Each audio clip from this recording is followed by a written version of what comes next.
બનાસકાંઠામાં સ્થાનિક સ્વરાજ્યની ચૂંટણીના પ્રચારના અંતિમ તબક્કામાં રાજકીય ગરમાવો વધ્યો છે। પ્રચાર પડઘમ શાંત થાય તે પહેલા નેતાઓએ અંતિમ દિવસે જોરશોરથી સભાઓ અને રેલીઓ યોજી હતી। વડગામ તાલુકાની કાલેડા જિલ્લા પંચાયત બેઠકના ભાજપ ઉમેદવાર પ્રવીણજી ઠાકોરે પોતાના મત વિસ્તારમાં રેલી કાઢી ગામડે ગામડે જઈ મતદારોને ભાજપને જીતાડવા અપીલ કરી હતી।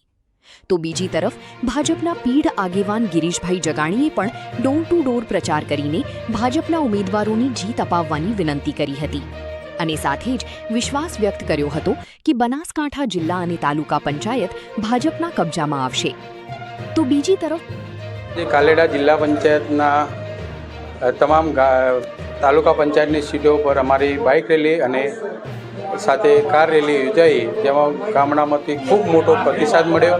ખૂબ મોટી સંખ્યામાં યુવાનો વડીલો જોડાયા, ભાજપના કાર્યકર્તાઓ જોડાયા અને જે કાલેડા જિલ્લા પંચાયત છે એ વર્ષોથી કોંગ્રેસ જોડે હતી અને આજે મતદારોએ અંતિમ તબક્કામાં નક્કી કરી દીધું છે કે આ વખતે કાલેડા જિલ્લા પંચાયતને 5 તાલુકા પંચાયત સીટો ભાજપને કમળની મત આપી જંગી બહુમતીથી જીતાડવાનો અમને લોકોએ વિશ્વાસ આપ્યો છે અને ડોર ટુ ડોર પ્રચાર કર્યો છે। એમાં લોકોએ ખૂબ સહયોગ આપ્યો છે, એ બદલ તમામ મતદારોનો હું ખૂબ ખૂબ આભાર માનું છું। તથા રવિવારે જે 26 તારીખે મતદાન છે એમાં લોકશાહીના પ્રવૃત્તિને ખૂબ સારી રીતે ઉજવી 100% મતદાન કરી અને અમારી કાલેડા જિલ્લા પંચાયત અને તાલુકા પંચાયત ખૂબ મોટું મતદાન કરીને જંગી બહુમતે જીતાડો એવી અપીલ કરું છું। ઓકે, આજે અંતિમ ચરણોનો પ્રચાર ચાલુ છે, કેવો માહોલ છે? આજે વડગામ તાલુકામાં જિલ્લા પંચાયત અને તાલુકા પંચાયતની ચૂંટણીઓ જે ચાલી રહી છે એના અંતર્ગત કાલેડા જિલ્લા પંચાયતમાં જબરજસ્ત ઉત્સાહ જોવા મળી રહ્યો છે અને સમગ્ર વિસ્તારના ભારતીય જનતા પાર્ટીના કાર્યકર્તાઓ અને આમ જનતાએ આજે રેલી કાઢી અને સમગ્ર કાલેડા જિલ્લા પંચાયતના તમામ ગામોમાં સઘન પ્રવાસ કરી અને લોકોને અપીલ કરી છે। લોકોમાં ઉત્સાહ જબરજસ્ત જોવાઈ રહ્યો છે અને કાલેડા જિલ્લા પંચાયત ઘણા સમય પછી ભારતીય જનતા પાર્ટી કાલેડા જિલ્લા પંચાયત અને 5 તાલુકા પંચાયતની સીટો જીતવા જઈ રહ્યું છે।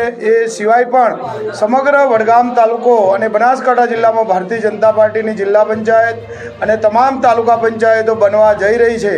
ભારતીય જનતા પાર્ટીનો લોકોમાં જે વિશ્વાસ અને વિકાસ કાર્યો અને ઘણા સમયથી જે વર્ષોથી પાણીની ડિમાન્ડ હતી કે પછી અન્ય રોડ રસ્તાની જે બાબતો હતી એ ઘણા સમય પછી પૂર્ણ થવાથી લોકોમાં જબરજસ્ત ઉત્સાહ જોવા મળી રહ્યો છે અને જબરજસ્ત મતદાન થવાનું છે અને લોકોના ઉત્સાહના કારણે ભારતીય જનતા પાર્ટીની જિલ્લા પંચાયત અને તમામ તાલુકા પંચાયતો બનવા જઈ રહી છે।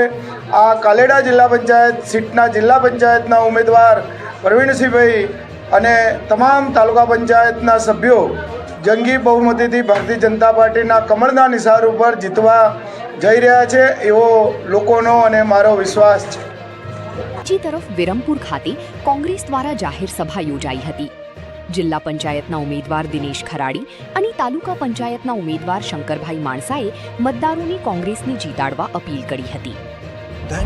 આજે ચૂંટણીનો અંતિમ દિવસ છે અને આજે વિરમપુર જિલ્લા પંચાયતના સેજા નીચે આવતી 5 તાલુકા પંચાયતની જાહેર સભા રાખવામાં આવી છે અને 5 તાલુકા પંચાયત સીટના તમામ ભાઈ બહેન લોકો આજે વિરમપુર ગામ સભામાં પહોંચી રહ્યા છે અને 100% તાલુકા પંચાયત જીતીએ છીએ, જિલ્લા પંચાયત પણ જીતીએ છીએ અને વિશ્વાસ છે, લોકોને વિશ્વાસ છે કે તાલુકા પંચાયત કોંગ્રેસની બને એવો માહોલ પણ જામી રહ્યો છે। કેવો મતદારોનો પ્રતિસાદ કેવો મળે છે? મતદારોનો પ્રતિસાદ અત્યારે જો ગરમી કાળજાળ ગરમી હોવા છતાંય સભામાં લોકો આવી રહ્યા છે અને સભા સ્ટેજ પણ ભરાઈ ગયું છે।